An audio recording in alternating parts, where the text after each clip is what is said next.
பட்டை போட்டுக்கலாம். அடுத்து எல்லாத்தையும் தட்டிடணும். பட்டை கிராம்பை தட்டி கரண்டி வச்சு நல்லா வதக்கிடணும் மக்களே.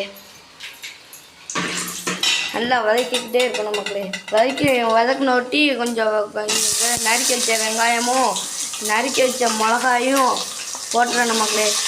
அடுத்து நல்லா வதக்கி விட்டுறணும் மக்களே.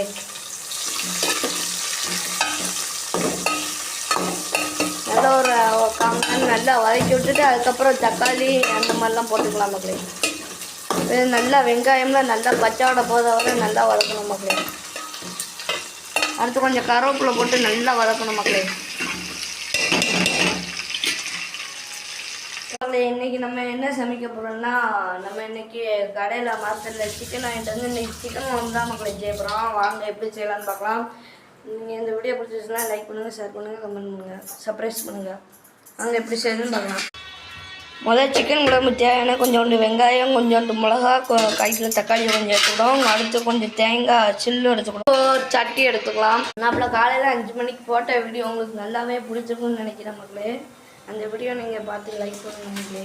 அடுத்தடுத்து நான் புதுசாக வீடியோ எடுக்க முடியும் பைக்கில் வச்சோட்டி லைட்டாக உள்ள எண்ணெய் ஊற்றிக்கலாம் மக்களே. இப்போ பட்டை கிராம்பு சீரகம் இந்த மாதிரி எடுத்துக்கலாம். கடையில் கொஞ்சம் கடுகு கொஞ்சம் போட்டுக்கலாம். அடுத்து கொஞ்சம் சீரகம் கொஞ்சம் போட்டுக்கலாம். போட்டுக்கிட்டு நல்லா வதக்கி விட்டுருங்க மக்களே. அடுத்து பிரியாணிக்கு பொடி நல்லா போட்டுக்கலாம். பிரியாணி எல்லாம் கொஞ்சோண்டு தக்காளி போட்டு நல்லா வதக்கிக்கலாம். நல்லா கொஞ்ச நேரம் நல்லா வதக்கி விட்டுக்கோங்க. வதக்கி விட்டதுக்கப்புறம் மிக்சியில் மற்றெல்லாம் போட்டு அரைச்சி விட்டு கொஞ்சோண்டு உப்பு போட்டு நல்லா வதக்கிங்க மக்களே. தக்காளி வெங்காயம்லாம் நல்லா வதங்கிடுச்சு. அதுக்கப்புறம் வதக்கினதுக்கப்புறம் கொஞ்சம் உப்பு போட்டுக்கோங்க. கல்லுப்பு போட்டு நல்லா வதங்கினோட்டி அப்புறம் நம்ம குழம்புக்குள்ளே அரைச்சி ஊற்றுறதுக்கு தேவையானது கொஞ்சம் தேங்காய் எடுத்துக்கணும். அடுத்து கொஞ்சம் தேங்காய், இஞ்சி, பூண்டு இதில் போட்டுக்கலாம். பூண்டு போட்டு அவ்வளோதான். நறுக்கின வெங்காயம் இருந்தாலும் அதுவும் போட்டுக்கோங்க. அது கொஞ்சம் டேஸ்ட்டாக இருக்கும் மக்களே. இப்போ சிக்கனை நம்ம கடாய்க்குள்ளே போட்டுக்கலாம்.